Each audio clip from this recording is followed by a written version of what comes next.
Hi everybody, drawninjakc here, and I'm going to give you guys a tour of my studio, also known as my son's bedroom.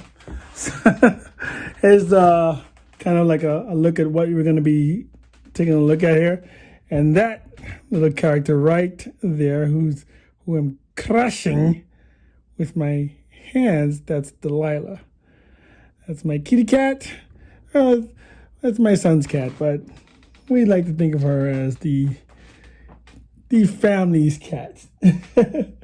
And she doesn't care that I'm trying to make a video. She just kind of props herself on the bed, letting everybody know that she is the boss. Okay, so all right. Now, I don't know what you guys imagine when you see one of my videos, but I'm really not working in a very big area. My space, actually, like I said, this is my son's room, and those are his plushies that you always see in the background. And my area basically is relegated to this little station. This little station right here. Let me turn the camera around so you guys can see what I'm talking about. But this is the table that I draw on. Every time you see me drawing on something, it's on this table. I found this board somewhere. I think when I was moving my stuff into storage, I found this board and I thought it was the perfect backdrop for my my drawing, so I put it on the table. Other than that, before I used to just draw on a white table, which I didn't like very much. I think the board gives it a more of a, natural, organic feel. All right, and as far as my art supplies goes, I usually keep my art bin, which is what you're looking at right here, close to the desk. It has all my art supplies that I can easily get my hands on that I need. Well, not mostly when I need. I'm just gonna put this on the ground for a second to open up. You'll see I have my oil paints, which I haven't really used yet. So you guys look forward to an oil painting video. Watercolors, paintbrushes, all kinds of crazy stuff. These are my marker refills, and of course the Stabilo pens that don't smudge, and just other things like watercolors and masking tape and things like that I have in here that I use a lot. And if this would just close, all right, close that back. And in this box right here I have a Bible for you to read. No, I'm just kidding. Basically what this is where this is the box where I keep, let me just open that up for you guys. Come. My color pencils and actual pencils. As you guys know or may have noticed, I do like to draw a lot with #2 pencils. Don't ask me why. I think it's because it's what I started drawing with. So they just feel very comfortable and I don't know, trustworthy. And I can just sharpen them and draw them again. So I love drawing with those #2 pencils. And also in here we have, this is I keep a lot of my art supplies in Ziploc bags. So they just seem very comfortable in there, and I like my art supplies to be comfortable, but I think it's very practical as well.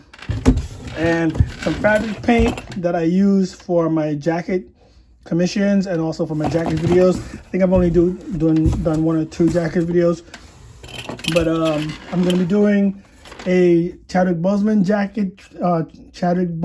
tribute jacket video really soon. So I'm going to be using these bad boys again. And this is just the clamps that I use to clamp the jacket down to the board so it doesn't move. And I can just, paint. And these are just fabric, Arteza fabric markers. And these are really good for drawing black marks and black outlines on jackets or any kind of fabric. So I use that, but I keep that stuff in this box along with the watercolor markers and the color pencils that I keep in my Bible box. And then I usually put that up on there. Nice clean work area. Over here I have my brushes and my I guess my palette. It's a butcher's palette. And right up on the lamp here, as you can see, there's a lamp. At the bottom of the lamp, I keep most of my acrylic paints. I have the pre-mixed, but I have a pre-mixed yellow, just the pre-mixed flesh tones, because I do use a lot of flesh tones in my acrylic paintings. And also for my fabric paintings, I use a lot of these paintings. So I don't want to be mixing flesh tones all the time, so I have them pre-mixed. And this is the brand of paint that I use for my jackets and also for my acrylic jobs, like the wedding portrait I did of my friend and his wife. So I use the Createx acrylic paints. It's very, very good, very liquid, and also it's easier to use with airbrush. So I'm gonna leave a link in the description below, so you guys, if you want to, buy the Createx paint here, I can let you know where I get my supplies from.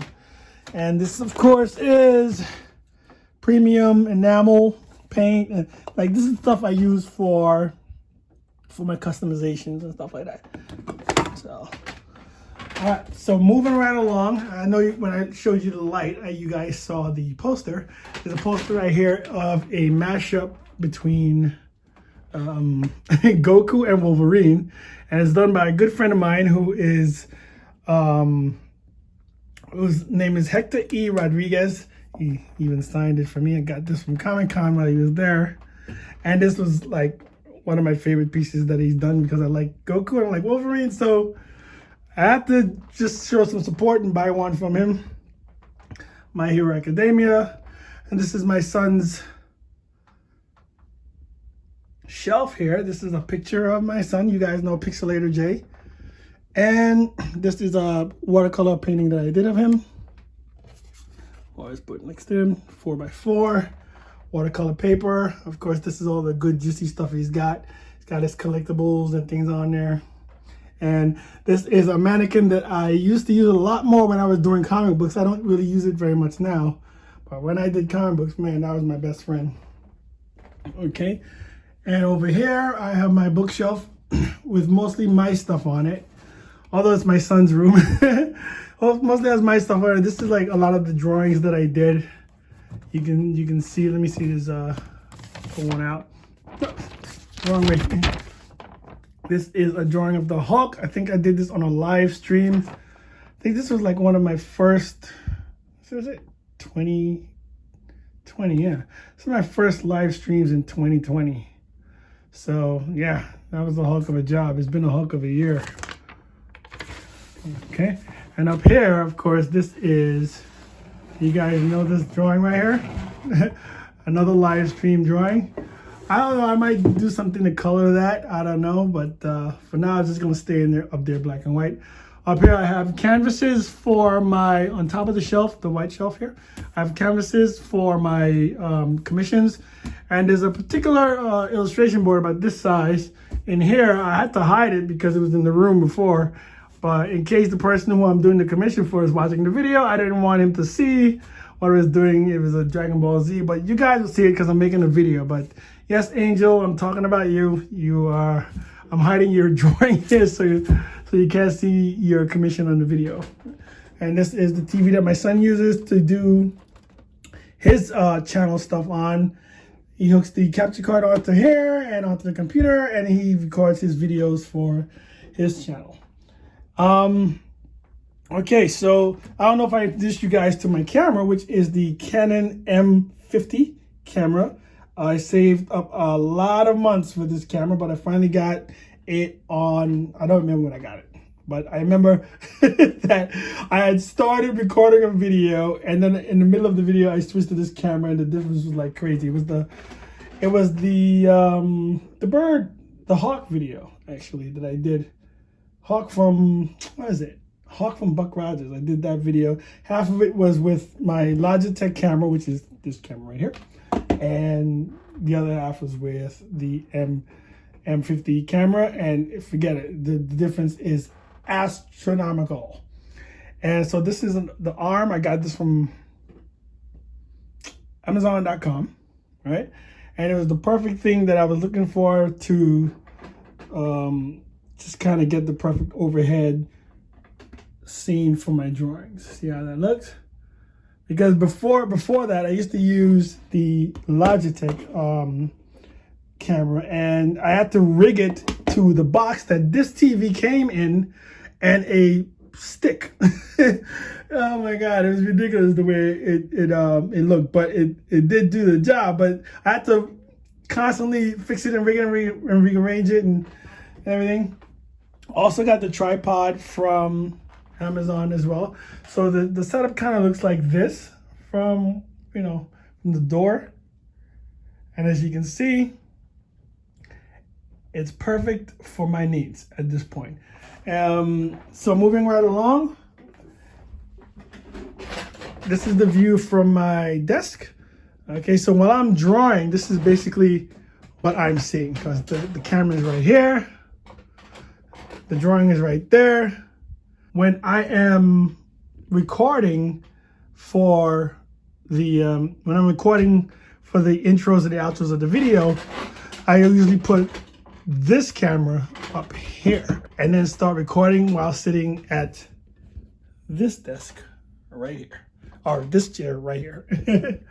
All right, and of course there is Delilah still not giving a damn that I'm trying to make a video.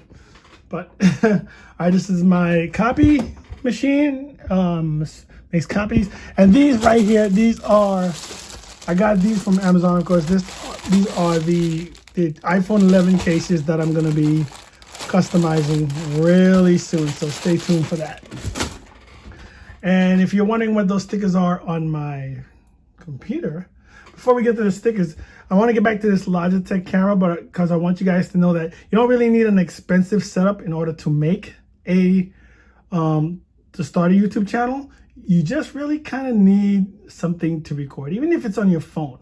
But I bought this Logitech camera for like $40, and it got me through like a good year of making videos, and it was very reliable. So I still use the Logitech I still use the camera, but I use it now for streaming. So when you see me doing a live streaming and you're seeing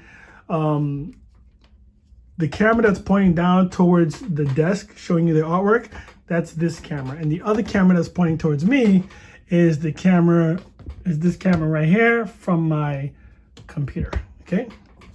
And on these stickers on my computer, I won a couple of these at a like this online convention. So and these guys I know, this drawing, which is Afro Samurai, and this drawing of Iron Man, I believe, was drawn by the same guy who drew the Wolverine Goku mashup right there. As you can see, I'm a fan of his work. Right, and this is drawn by a guy named Keith Murphy, a good friend of mine, and this is also drawn by Keith Murphy. So I kind of nabbed these. I nabbed these two, and I think I nabbed this one, and my son got like 3 or 4 of them that they sent, but I think I bought this one and this one as well, and I bought a couple of stickers that my son got, but they were Dragon Ball Z stickers, and he was not letting them go. So I ended up just with the 4, and I think he got like 3 of them or something. So that's how that works out. All right, so now when I do videos, sometimes I do voiceovers, and you guys know about the voiceovers. I haven't even gotten a chance to test this out yet. I finally got one of these pop filters that makes my voice sound, or it's supposed to make my voice sound better and not poppy. I have no idea what that means, but I'll just have to try it out one day when I do a voiceover. He's done some tests on it, and he swears by it. So I'm wondering if it's just wishful thinking or it just really makes a difference. Either way, we're just gonna move on to the other section. He is, of course, a Dragon Ball Z fan, so this is a Dragon Ball Z poster that he has in his room, and in front of the other Dragon Ball Z poster is the drawing of Black Panther that I did for my video, my first time ever drawing Black Panther. This painting, of course, has more relevance than ever these days. So, but it's always been here. It's always been in his room right here on his easel. I don't know, like watching over him, I guess. And this is the window. Anytime you see me do a video, and I've done a couple videos from this perspective where you guys kind of see the background looks like this, especially the last video I did, which the broken video, I usually do it from this video. And these right here, those little marks right there are little pieces of Velcro. So I stick the Velcro on the window, and then I stick the Velcro at the back of my phone, because I record those videos with my phone. I stick the Velcro on the back of the phone, and then I stick the phone to the window so I can make the video with the window light shining on my face, which is natural light is always the best light to go with. Okay, so I'm just gonna pull back a little bit here so you guys can kind of get a look at the whole area without me just messing around it. Right here, let me turn this down a little bit. So, but this is the work area. So if you guys think I have this big, extravagant, huge studio, you are sadly mistaken. It is a, like, I don't know, what is this, 20 by 20? No, maybe 10 by 20 bedroom of my son. And he doesn't mind me using the area because he gets to use all my art supplies and all my gadgets and things to make his videos. So he's very much okay with me being in here making videos in his room when I am. So, and also he's pretty proud of his dad. So he allows me to like commandeer a part of his room in order to grow my YouTube channel. Okay. And, oh, one other thing. I usually keep my markers right there. Right under the bed. See, those are all like my markers and my Posca pens and things like that. That's where I keep those. All right, so I hope you guys enjoyed that little tour of my studio, a quote-unquote studio. And if you have any questions about how I do what I do, just leave them in the comments below and I'll try to respond to them. And I usually respond to all comments and stuff, but I'll try to get to your questions as soon as possible, okay? And there you have it, ladies and gentlemen, my humble abode. Thanks for watching all the way to the end. Thanks for joining me in the tour of my studio. And as usual, this is drawninjakc saying, I'll see you next time.